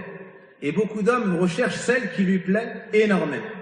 Donc il y a une grande différence entre le choix de la femme et le choix de l'homme. Et si les femmes avaient eu le même point de vue que l'homme, alors beaucoup d'hommes n'auraient pas réussi à se marier. Naam. On ne vise personne, bien évidemment. Lors de cette rencontre, quelle est la sagesse? C'est de voir si elle lui plaît ou non, on est d'accord? Est-ce qu'il a le droit de lui parler? Est-ce qu'il peut échanger avec elle? Les savants disent lil haja. Ça c'est rattaché au besoin. Ça c'est rattaché au besoin et ça se fera avec le mahram. C'est rattaché au besoin, ça se fera avec le mahram. Par exemple, lui, il a connu dans sa famille des femmes qui avaient des voix rauques. Elle est des voix graves. Ou bien, il habite dans une ville où il est parti au collège, puis au lycée, et il a entendu trop de wesh et de paroles comme ça de la bouche de femmes, qui en apparence sont distinguées, et j'en passe, naam, mais dès qu'elle tente de s'exprimer, le tout tombe à l'eau et s'éteint. Donc lui, il a peur du verbe de cette femme, il veut l'entendre. Naam, il veut l'entendre. Pour voir si elle ne parle pas comme certaines parlent désormais. Wallahu al-musta'an. Si elle n'est pas grossière, si elle s'exprime bien, et ainsi de suite. Mais le but reste de voir si elle lui plaît ou non. Qu'en est-il, après la rencontre, d'échanger avec la femme par téléphone? Est-ce qu'il peut discuter avec elle? Ils se sont vus, le père est satisfait, lui est satisfait, la fille est satisfaite. Naam, on peut rajouter la mère est satisfaite même maintenant. Donc, est-ce qu'ils peuvent discuter maintenant? Ils peuvent ou pas? Non, ça reste une étrangère, elle n'est pas encore son épouse. Tant qu'il n'a pas fait l'aqd, elle reste étrangère. Elle reste étrangère. Et Ibn Athim, rahimahullah ta'ala, dit même qu'en général, il y a al-ladha qui vient avec l'écoute de sa voix. Il y a le désir, il y a l'envie, il y a certaines choses qui se développent. Donc ceci n'est pas à faire. Et dans le cas où tout est réglé, et qu'il y a un besoin pour finaliser par exemple le mariage, comment est-ce qu'on va organiser ceci ou cela, ou peut-être qu'il va visiter un appartement avant la date du mariage, et ainsi de suite. Et vu qu'il est on est en 1400 combien? 42. Et vu qu'on est désormais en 1442, ce qui correspond à l'année combien? 2020. Il a besoin, Salim ou pas, de l'avis de la martouba ou pas? Ou il peut décider tout seul? On a besoin d'aide. Très joli. Je vais retenir cette façon de comment dire, d'anoblir la femme sans dévaloriser l'homme. Hein? On a besoin d'aide. Très bien dit. En langage courant, ça voudrait dire quoi? Il est obligé de lui demander presque. Hein? Il est presque obligé de lui demander chez bon nombre de personnes désormais. Non. Donc il va demander, il va prendre les informations, il doit acheter, est-ce qu'il va acheter un canapé ou un sidari, est-ce qu'il va peindre, est-ce qu'il va mettre un papier peint, Mada, On lui propose un studio, est-ce qu'ils veulent patienter ou bien jusqu'à avoir un F2 et ainsi de suite.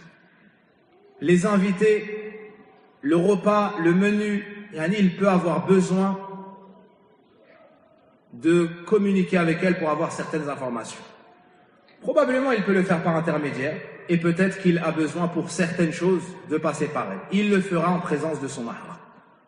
Il le fera en présence de son mahram.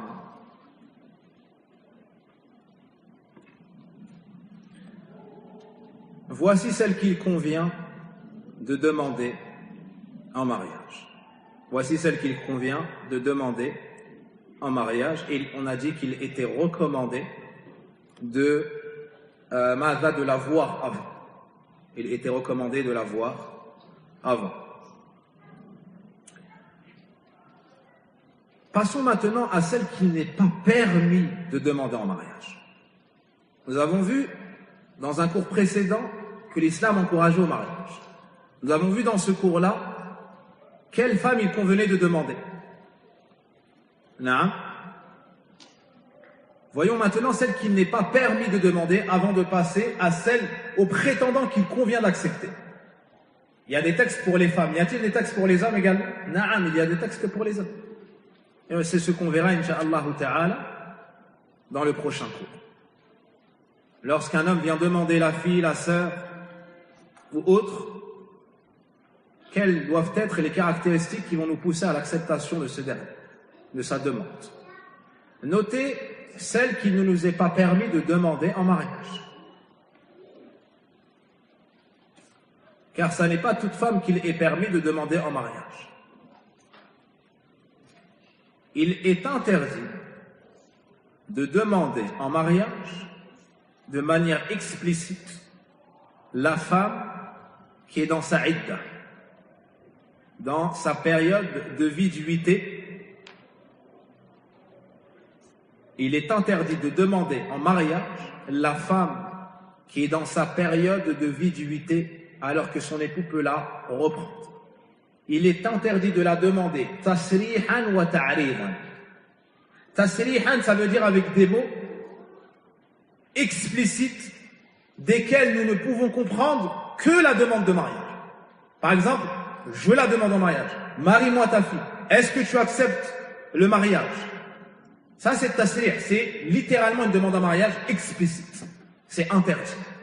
Ta'ridan, c'est le fait de dire une phrase de laquelle on peut comprendre qu'il penche vers elle, qu'il la souhaite en mariage, sans que pour autant ça soit explicite. Il dit par exemple, si elle avait été disponible, j'aurais bien aimé avoir une femme comme ça, comme elle. Une femme comme elle ne se refuse pas. Une femme comme elle vaut de l'or. J'ai toujours rêvé d'avoir une femme comme elle. Lorsque sa période de viduité s'arrête ou se termine, informez-moi ou informez-moi. Là, on comprend de lui qu'il est intéressé, n'est-ce pas? Mais est-ce que c'est une demande explicite? Non. Donc là, on va étudier quand est-ce que c'est interdit de faire une demande tasrihan explicite avec des mots desquels on ne comprend que la demande, et quand est-ce qu'il est interdit, en plus de cela, de faire une demande implicite. Donc il y a trois cas. Le premier cas, l'interdiction de la demande explicite et implicite. Le deuxième cas, l'interdiction de la demande explicite avec la permission de la mention implicite. Le troisième cas, la permission des deux. La permission des deux. L'interdiction des deux, c'est la demande en mariage, explicite ou implicite. Donc tourner autour de la femme ou des proches de la femme, que l'époux a divorcé une première fois ou une deuxième fois alors qu'elle est encore dans sa période de viduité. La période de viduité de la femme divorcée est de 3 périodes menstruelles. Si elle n'est pas enceinte. Et si elle est enceinte, c'est jusqu'à ce qu'elle accouche. Dans cette période-là, elle est encore son épouse. Il peut la reprendre par une parole ou un rapport. Naam. Dans ce cas-là, il est formellement interdit de la mentionner implicitement, de la demander explicitement, d'aller la voir, de lui parler, de faire savoir qu'il est intéressé par elle, ou qu'un tel est intéressé par elle, ou d'aller voir sa mère, ou son père, ou ses proches, tout cela est interdit. Et parmi les péchés gravissimes, le fait de détourner une femme de son époux, ou un époux de son épouse. C'est parmi les péchés gravissimes. Et ça fait partie des actions de qui? Celui qui fait ça aura une ressemblance avec qui? Parmi les pires créatures d'Allah Azza wa Jalla. As-Sahara, les sorciers. Yufarriquna bayna al-mar'i wa zawjihi. Il sépare entre l'homme et son épouse. Il sépare entre l'homme et son épouse. وَيَتَعَلَّمُونَ مَا يُفَرِّقُونَ بِهِ بَيْنَ الْمَرْءِ وَزَوْجِهِ. Naam. Ces gens-là apprennent comment séparer l'homme de son épouse. Donc celui qui fait ça aurait une ressemblance avec les pires créatures d'Allah Azza wa Jal et détester auprès de lui les sorciers. L'homme qui vient conseiller la fille et lui dit il est comme ceci, il est comme cela, pourquoi tu restes avec lui, kada kada. Ou bien la fille elle lui dit pourquoi tu restes et il a fait, toi tu vaux mieux et ainsi de suite. Jusqu'à ce que ça remplisse le cœur de l'homme ou le cœur de la femme. Ça c'est parmi les péchés gravissimes, iyadan billah, et parmi les actions des sorciers. Et en général cet homme-là lorsqu'il se retrouve entre quatre murs, alors qu'il a écouté ces sorciers ou ceux qui leur ressemblent, par la suite il regrette. Et en général cette femme-là lorsqu'elle se retrouve entre quatre murs, et que ses conseillères, parmi les sorcières ou celles qui leur ressemblent, les ont maintenant éloignées de son époux, et qu'elle se retrouve seule dans cette maison-là, même dans ce palais-là si vous voulez, ben elle n'a que ses yeux pour pleurer. Alors que ces sorcières-là ou celles qui leur ressemblent, qui lui ont conseillé, elles sont bien au chaud avec leurs enfants et leur famille. Et lorsque maintenant cette dernière les appelle pour lui remonter le moral, pour l'aider à faire ses courses, parce que c'était cet homme-là qui faisait tout cela, ben elle ne les trouve plus. C'est ainsi qu'elle a perdu de son din et de sa dunya.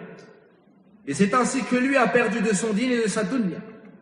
Comment est-ce que ça pourrait être une bonne chose que d'écouter les conseils des Sahaba ou de ceux qui leur ressemblent, iyadan billah? Donc il est formellement interdit de demander explicitement ou implicitement la femme qui est encore dans sa idda.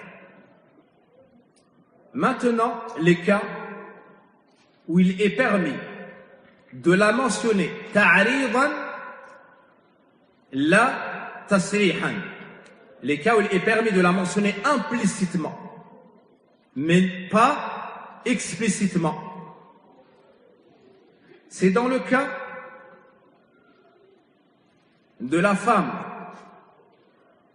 qui est séparée de son époux, qui a été divorcée par son époux, d'une séparation ba'ina, d'une séparation qui engendre qu'il ne peut pas la récupérer comme il le veut. Mais s'il peut la récupérer, ça ne sera qu'avec un nouveau mariage, une nouvelle dot, une nouvelle demande. Donc elle a le choix, dans ce cas-là, d'accepter ou de ne pas accepter. Par exemple, s'il y a une annulation de mariage. Par exemple, s'il l'a divorcée moyennant un échange. Elle a voulu le divorce, il a refusé. Elle est partie voir ses proches, il est parti voir ses proches et lui a dit, si elle veut que je lui accorde le divorce, alors je demande telle chose et telle chose. Elle donne telle et telle chose. Puis, il la libère. À ce moment-là, il n'a pas le droit de la récupérer, si ce n'est avec un nouveau mariage. Alors que dans le cas où il la divorce une fois ou deux fois et qu'elle est encore dans sa idda à la base, il peut la récupérer. Il peut la reprendre. Avec une simple parole, par exemple, ou il commerce avec. Mais dans le cas où il y a une aliénation du mariage suite, ou un divorce suite à un dédommagement, il ne peut la reprendre qu'après un nouveau mariage. Un autre cas, si elle est dans sa idda, de al-mutawaffa anha zawjuha, de celle qui est veuve. Quelle est la idda de la femme qui est veuve? 4 mois et 10 jours. 4 mois et 10 jours, comme c'est mentionné dans le Coran. Est-ce qu'il a le droit de la demander en mariage dans ce temps-là? Non, elle est encore dans sa idda. Mais est-ce qu'il a le droit de l'évoquer, de la mentionner? Oui, il a le droit. Donc, ta'ridan, mais pas tasrihan. Dans le cas où elle est divorcée et qu'il ne peut la reprendre si ce n'est avec un nouveau mariage, il a le droit de la mentionner implicitement, mais pas pas tasrihan, pas explicitement. Dans le cas où il l'a divorcée 3 fois, il n'a plus le droit de l'épouser.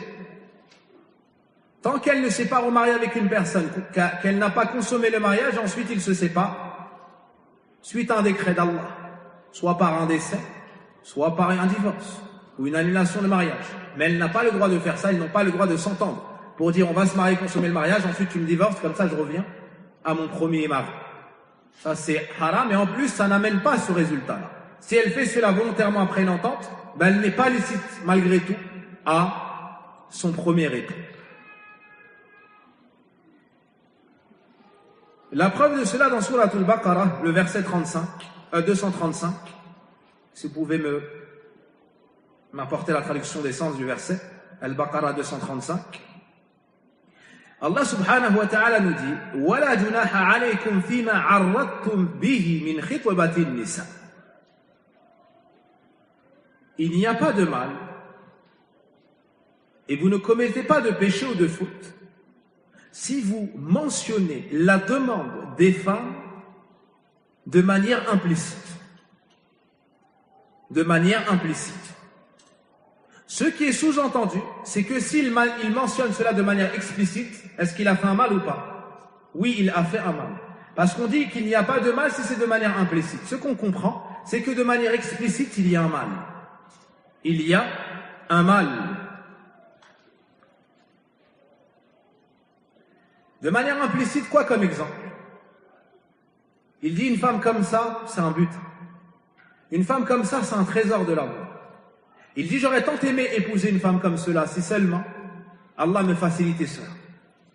En fait, c'est toute parole de laquelle on va comprendre qu'il est intéressé par cette femme sans que ce soit direct. Et on ne vous reprochera pas de faire aux femmes allusion à une proposition de mariage ou d'en garder secrète l'intention.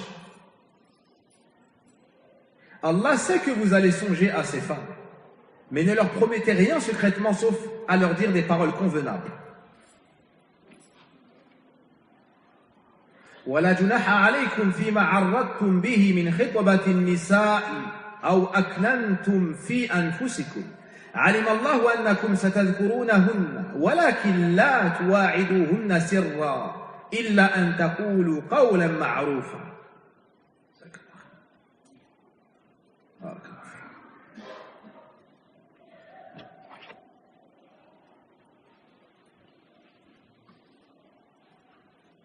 Où il dit إِذَا انْتَهَتْ عِدَّتُهَا فَأَخْبِرُونِي. Lorsque sa période de viduité se termine, informez-moi. Informez-moi. Là, on peut comprendre qu'il souhaite la demander en mariage, mais on peut supposer que c'est pour son frère.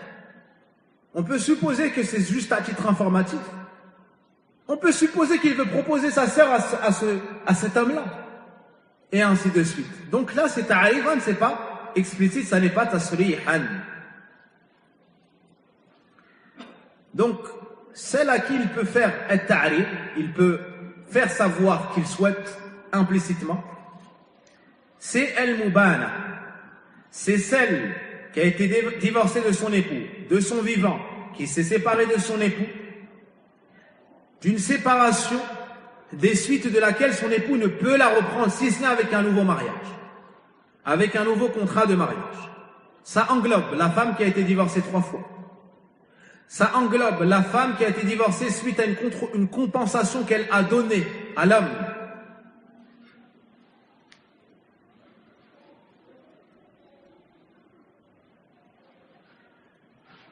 Ça englobe al-mafsoukha, celle dont le mariage a été annulé. Celle dont le mariage a été annulé. Par exemple, elle a trouvé un défaut qui avait été caché chez l'homme. Par exemple, il est impuissant et ça n'a pas été mentionné. Il est addict à certains péchés ou certaines drogues, ça n'a pas été mentionné. Dès qu'elle le découvre, elle dit « je souhaite l'annulation du mariage ». Un autre exemple, elle a conditionné ou sa famille ont conditionné des choses et il ne les a pas respectées. Donc dans ces cas-là, il ne peut pas la demander explicitement, mais il peut faire allusion à cette femme.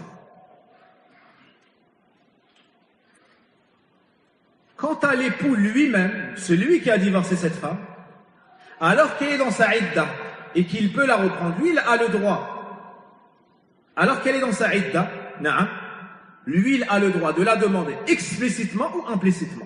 C'est le seul qui a le droit à cela. Parce que c'est ça, la idda est la sienne. Parce que la idda est la sienne. Mais dans le cas où il l'a divorcé 3 fois, est-ce qu'il peut faire ça? Non, il ne peut pas. Dans le cas où il l'a divorcé 3 fois, il ne peut pas faire ça. Ni tasrihan, ni ta'ridan. Et de là, on voit l'importance de retenir sa langue. Le divorce a été mis dans la main de qui? De qui en vrai? Hein? De l'homme. Le divorce est dans la main de l'homme. C'est lui qui dit anti taliq. Pas la femme, elle dit j'ai divorcé mon mari, comme certaines ignorantes disent. Non? Et certains hommes n'ont pas l'endurance, ou certaines femmes provoquent, et ils perdent patience, et il ne s'aperçoit pas, et voici qu'il est au 3e divorce. Arrivé au 3e divorce, qu'est-ce qu'il fait? Il se tire les cheveux s'il lui en reste, puis il court voir l'imam, puis il cherche une fatwa, puis il dit j'ai tant d'enfants, et ceci, et je l'aime, et comment faire, et comme, subhanallah, c'est toi qui as dit anti taliq. Oui, mais c'est elle qui me disait divorce-moi si t'es un homme, c'est elle qui touche à ma fille. Oui, c'est juste une femme. Mais toi, t'es un homme, et le divorce a été mis dans ta main. Maintenant que tu n'as pas enduré, tu viens pleurer. Et certes, c'est une grande épreuve. Il se peut qu'il ait 5 enfants avec cette femme-là. Il se peut qu'il l'aime et n'aimera plus jamais une autre comme il l'a aimé elle. Et il se peut qu'elle aussi. Mais Shaitan a joué avec eux. C'est l'amertume qu'il faudra goûter. C'est les conséquences des mots et des comportements. Contrairement à celui qui a divorcé une première fois, une deuxième fois, il peut reprendre la femme. Mais il ne faut pas prendre cette habitude qu'ont certaines personnes. Dès qu'il y a un problème, anti taliq. Si tu fais ça, anti taliq. Tu veux divorcer, je vais te divorcer. De toute façon, toi, je vais te divorcer. Dès qu'il parle, c'est pour parler de divorce. Subhanallah. S'il souhaite la divorcer, que c'est sage de la divorcer, qu'il la divorce. Mais qu'il ne menace pas de divorce. Le divorce n'est pas haram. Mais il ne doit pas jouer avec le divorce. Il ne doit pas jouer avec le divorce. Donc s'il ne l'a pas divorcée 3 fois, lui il peut la redemander de manière implicite et il peut aussi la demander de manière explicite, tant que ça n'est pas le 3e divorce. Certaines personnes vont même plus loin lorsqu'ils ont divorcé 3 fois. Qu'est-ce qu'ils font? Ils essayent de critiquer le mariage en soi. Pourquoi? C'est quoi la khutta? C'est quoi le stratagème? C'est de dire que le mariage n'a pas été fait selon les lois d'Allah. Et comme il n'a pas été fait dans les règles, je n'étais pas marié. Et si je n'étais pas marié, les divorces ne sont pas valables. Donc je peux me marier ou garder mon épouse. Vous avez compris? Subhanallah, tous ces jours où tu as dormi avec elle, tous ces jours où tu étais avec elle, pour toi tu étais marié ou pas? Tu étais marié. Pourquoi tu joues avec la religion d'Allah Azza wa Jal comme ça? Allahu musta'an.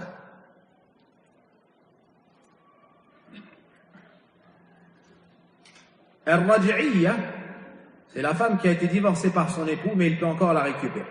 Elle n'a pas encore fini sa période de viduité et il ne l'a pas divorcée 3 fois.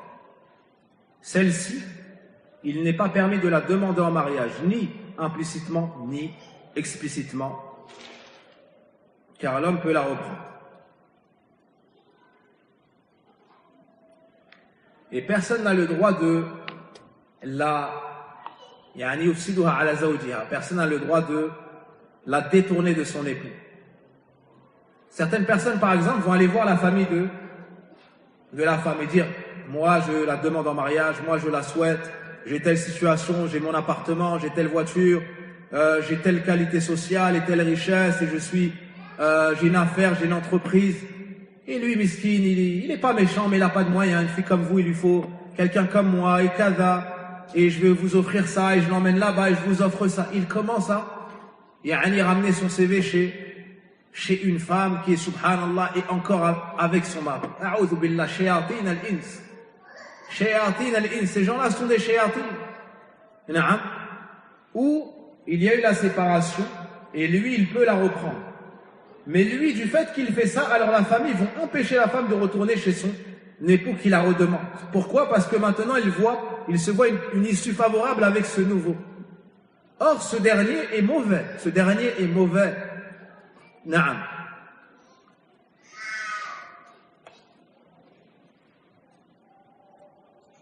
Lorsqu'il y a un conflit dans le couple, il est permis de faire appel à une personne de la famille de l'homme et une personne de la famille de la femme. Pourquoi des membres de la famille? Pourquoi pas extérieurs directement? Parce que ces derniers vont souhaiter le bien et la réconciliation pour eux. Parce qu'ils ont conscience du bien pour la famille, du bien pour cet homme, pour cette femme. Naam.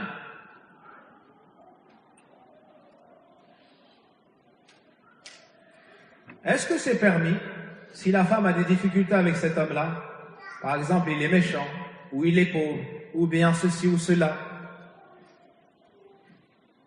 et lui il dit, on doit aimer le bien pour ses frères et sœurs. Et comme moi je suis mieux que lui, je suis beau, je suis riche, je suis ceci, je suis cela,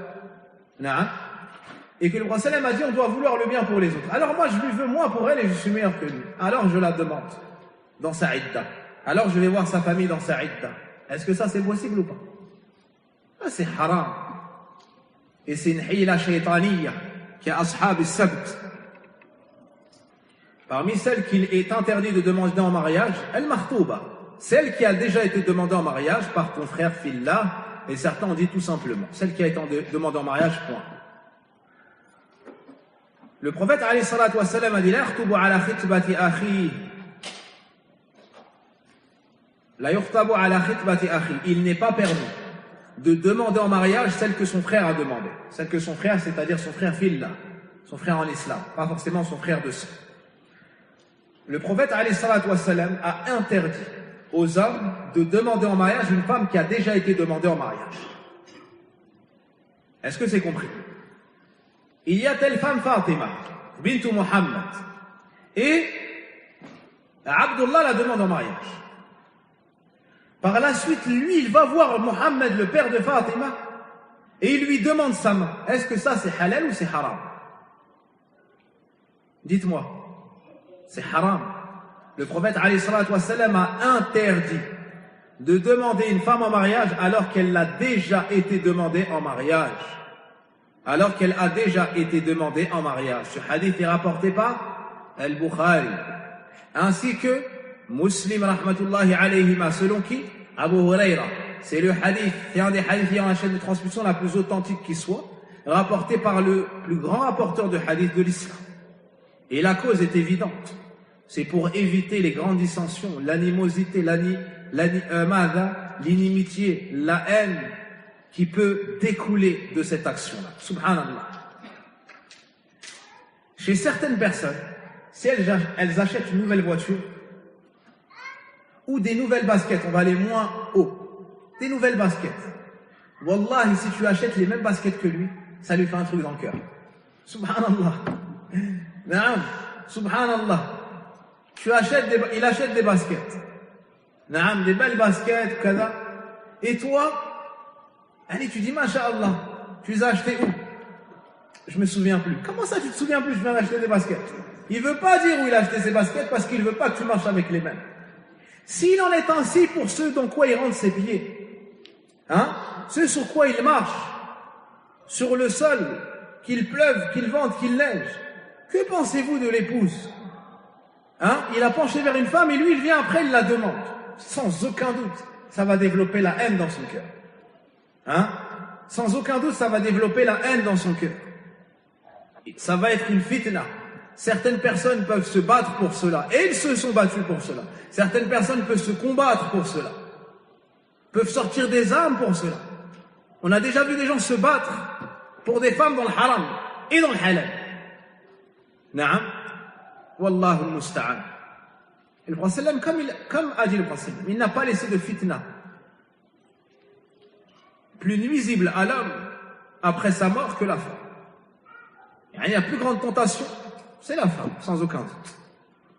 Donc ici, on opprime un musulman, on opprime une personne, et on lui mange son droit.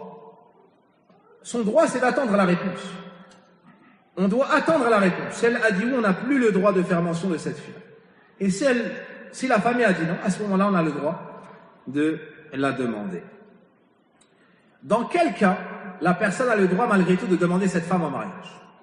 On a dit que c'est interdit. Si elle a des demandes en mariage, il n'est pas permis de la demander en mariage. Dans certains cas, il est permis. Quels sont ces cas-là? Premièrement, s'il a su que la famille ou la fille a refusé. Si la demande a été refusée, à ce moment-là, lui a le droit de venir la demander en mariage sans laisser de temps. Il n'a pas l'obligation d'attendre un délai. Non, il peut la demander en mariage. Il peut la demander en mariage. Donc, premier cas, ils acceptent. C'est interdit d'en faire mention. Deuxième cas, ils refusent. C'est permis de la demander en mariage. Le troisième cas,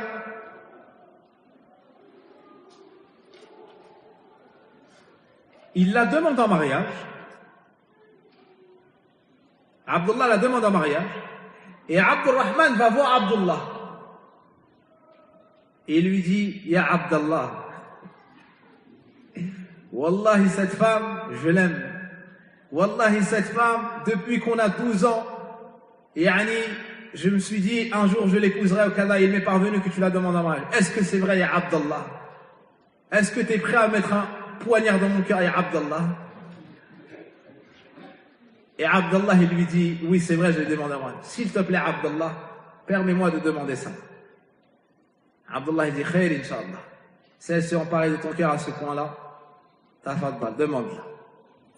Dans ce cas-là, est-ce qu'il peut la demander en mariage ou pas? Oui, il peut la demander en mariage. Pourquoi? Parce que l'interdiction était rattachée au droit de qui? De Abdallah. L'interdiction était rattachée au droit de Abdallah. Et Abdallah, il a pitié d'Abdurrahman. Et il sait comment les affaires de cœur, c'est dur. Alors il laisse Abdurrahman, en espérant qu'elle accepte. Mais si elle n'accepte pas, Allah yarham Abdurrahman. Qu'Allah ait pitié d'Abdurrahman. Et certains abadila, dans ce cas-là, certaines personnes, là, dans notre exemple, c'est Abdullah, certaines personnes, de par subhanallah, la force de la ukhuwa et de la force d'avoir peur de blesser les gens, peut-être il ne s'avance même pas dans la khitba de cette femme-là. Comme il sait comment il l'aime, il ne rentre pas dans ce mariage-là, pour pas lui faire mal, et mieux encore, il va voir le père et dit, Wallah, vous ne trouvez pas comme Abdurrahman. Vous ne trouvez pas comme Abdurrahman. Moi, je voulais demander, mais quand Abdurrahman, il est venu, je ne peux pas faire le poids devant Abdurrahman. Maria Abdurrahman, fi khair, salah, kada, et il intercède en faveur d'Abdurrahman jusqu'à ce qu'il fasse pencher la balance, bi-idni ar-Rahman. Naam. Ça, c'est khiyarun nas. Ça, c'est khiyarun nas. Et d'autres, parmi les khawana, parmi les traîtres, qu'est-ce qu'ils font? Abdullah, je vais demander, Fatima, qu'est-ce que t'en penses? Fatima, celle qui répond à son père, celle qui sait même pas faire des pâtes, celle qui sait même pas chauffer de l'eau, celle kada. Ah, t'as raison, jazakallah khairan, subhanallah, masha'Allah, il y a des frères comme toi. On n'attend même pas le maghrib, pendant Ramadan. Et qu'est-ce qui se passe? Abdullah, il est chez Mohammed, le père de Fatima, yahtouha. Masha'Allah alayk. C'est quel frère ça? C'est quel conseiller ça? Alhamdulillah, qalilum ma hum. Alhamdulillah, ils sont une minorité. La kathara Allahu min amthalihi. Qu'Allah fasse qu'ils soient encore. Qu'Allah n'augmente pas leur nom. Donc on fait attention aux sentiments des gens, aux ihsas des gens. Wallahu musta'an. Si ça c'est avant le mariage, que dire après? Que dire après? Donc s'il demande la permission à celui qui l'a demandé et qu'il la lui accorde, il peut aller la demander en mariage, à condition qu'il n'ait pas fait ça par peur. Parce que Abdurrahman fait 2 mètres, 130 kilos, il est menaçant. Abdullah Miskin, il est petit, maigre. Bien sûr qu'il va dire, je t'en prie. Il n'a pas le choix. Mais dans ce cas-là, c'est interdit d'aller la demander, parce qu'il a fait ça par peur. Ou on sait qu'il est haï, il est très pudique, il n'ose pas parler, il a honte. C'est par gêne qu'il a dit ça. Dans ce cas-là aussi, on ne doit pas y aller. Dans ce cas-là, également, on ne peut demander cette femme en mariage. Pourquoi? Parce qu'il a abandonné son droit. Le droit est rattaché au premier qu'il a demandé. Parmi celles qui n'est pas permis de demander en mariage, az-zani, la fornicatrice. C'est qui la fornicatrice? C'est celle qui permet à l'homme de commercer avec elle, de rentrer en elle, alors qu'elle n'est pas mariée devant Allah subhanahu wa ta'ala. Comment s'appelle cette femme-là? Az-zani, la fornicatrice, iyadan billah. Tant qu'elle ne s'est pas repentie et que une période menstruelle n'est pas passée, il est interdit de la demander en mariage. A fortiori de l'épouser. Az-zania, c'est interdit de l'épouser. Et la femme musulmane n'a pas le droit également d'être épousée par un zani. Qu'est-ce qu'un zani? C'est un homme qui commerce avec la femme, qui entre dans la femme alors qu'il n'est pas marié avec elle. La femme musulmane n'a pas le droit de se marier qu'un zani. C'est haram. À supposer que la situation, al-iyad billah, se soit produite, est-ce qu'ils peuvent se marier? Est-ce qu'il y a une issue? Il y a une issue, sous deux conditions. Sous deux conditions. La première condition, c'est le repentir sincère des deux côtés. L'homme se repent, la femme se repent, c'est-à-dire qu'ils délaissent le péché, ils arrêtent, ils regrettent. Ils ont la ferme intention de ne plus recommencer. Ils se séparent. C'est la première condition. La deuxième condition, c'est que c'est istibrar rahim. C'est le fait d'attendre qu'elle ait ses menstrues. Une fois sa menstrue terminée, on sait qu'elle n'est pas enceinte. Si ces deux conditions sont réunies, il peut la demander en mariage, il peut l'épouser par la suite. S'il manque une de ces conditions, ils ne peuvent se marier. Ils ne peuvent se marier.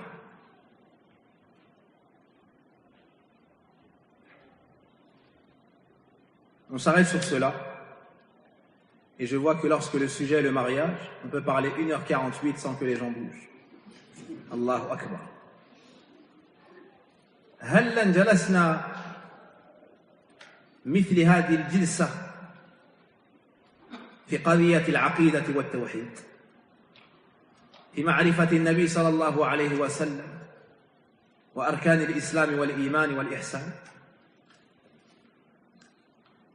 Nous aurions tant aimé voir ce même entrain, cette même endurance et ce même remplissage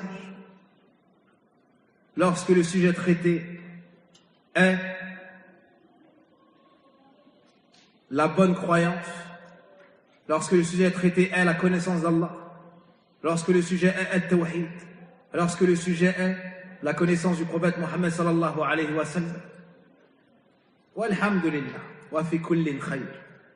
Na'am. Et c'est également de la science religieuse.